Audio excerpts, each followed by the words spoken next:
Taking place in a cybernetically enhanced world, take on the role of Evan Kapnos, a young man whose identity has been foreclosed. With little time left before his identity and implants are auctioned off, Evan must escape the city while investigating just what the heck happened to his identity. That's Foreclosed, a new narrative-driven adventure game available on PS4, Xbox One, Switch, and PC. But before we jump into this review, make sure you hit that subscribe button and hit the bell icon to stay up to date on my reviews. Only 10% of you watching are subscribed, so make sure you get subscribed.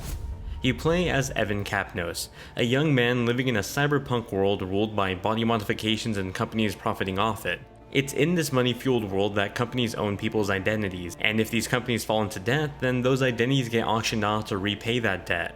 And unfortunately, that's exactly what happened to us. We wake up one day to find that the company in charge of our own implants and identity has suddenly foreclosed, and now we have until the end of the day to get to a courtroom and fight for our identity. Doesn't seem all that tough, right? Well, it wouldn't be, except mysteriously a group of armed agents are after us for some unknown reason. Teaming up with the company that owned our identity, who are equally as confused as we are, it's up to us to now clear our name and save ourselves in the process. It's a race against time as you dive headfirst into this futuristic action mystery. Unfortunately, I didn't find the writing to be all that compelling though. It could be a product of the recent saturation of the cyberpunk theme in video games, but Foreclosed just didn't really feel like it presented anything remotely new in terms of writing for this setting, nor did it do anything remarkably well in terms of storytelling that's already been done. Character dialogue comes off incredibly cheesy to the point that it came off laughable at times. It certainly didn't help me care that much about Evan, who narrates most of the story as if we were reading an interactive comic. Nevertheless, I did like the addition of multiple choice options and the conversations, but I couldn't help but feel like it didn't matter because the story just didn't make me care all that much about it. Foreclosed is presented in a third-person shooter presentation that looked great on my PS5. Early on in the game, all you can do is walk around, crouch, and dodge roll across the world. It's an incredibly simple moveset that at times felt limited. For example, I couldn't run anywhere, I had to dodge roll over. In combat, I could crouch, but anytime I tried to fire, I'd stand right back up. It's a game that feels stiff and clunky, and that's most apparent during combat, what I feel is like this game's Achilles heel. You see, this game is split between combat and puzzle solving. Let's tackle the better half first. When you're not in combat, you're exploring the environment, collecting firmware points to upgrade your abilities and weapons. Most of the puzzles in this game come in the form of activating all the switches in an area in order to open a door. Occasionally you'll find doors that require you to punch in a certain button combo, like a QuickTime event, where a failure just results in you waiting another 10 seconds. These puzzles weren't challenging by any means, and to call them puzzles in some moments is a bit of a stretch. A game of hide and seek with some switches is more like it, but I will say the puzzles get better over time, but not to the point of them being truly impressive. Combat, on the other hand, feels just as weird. Later on in the game, you receive a service weapon pistol that has an unlimited amount of ammo. Aiming with the DualSense controller felt way too clunky for comfort, often just struggling to aim at enemies across the room from me.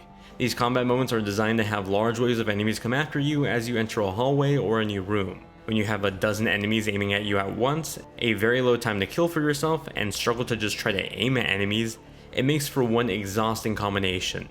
Further unlocking abilities through the XP you earn does help balance this out, but not to the point that the combat felt great, just more even. For example, I could invest the XP into more damage heavy bullets or a faster fire rate. Likewise, I could earn further body modifications that would earn me something like a brief shield. By the end of the game, I did feel equally powered up as much as I did by the end of Control, but it just wasn't as fun to fight in this game.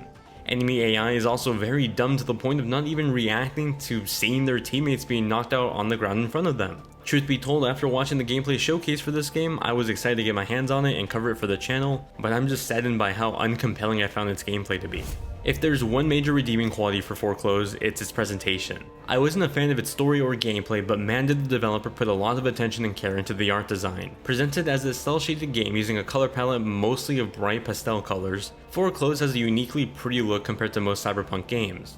Most games in the setting feature a dark, neon contrasted presentation, while Foreclosed goes for something more bright presented as an interactive comic. That's perhaps the part that caught my eye the most. As the story progresses, the game will switch to these alternate camera angles displayed as different comic panels. It's an awesome look, I just wish I loved everything else in this game this much. I did sadly run into a few glitches and performance issues on my PS5. There were moments where frames would drop from 60 down to what looks like low 50 to mid 40s.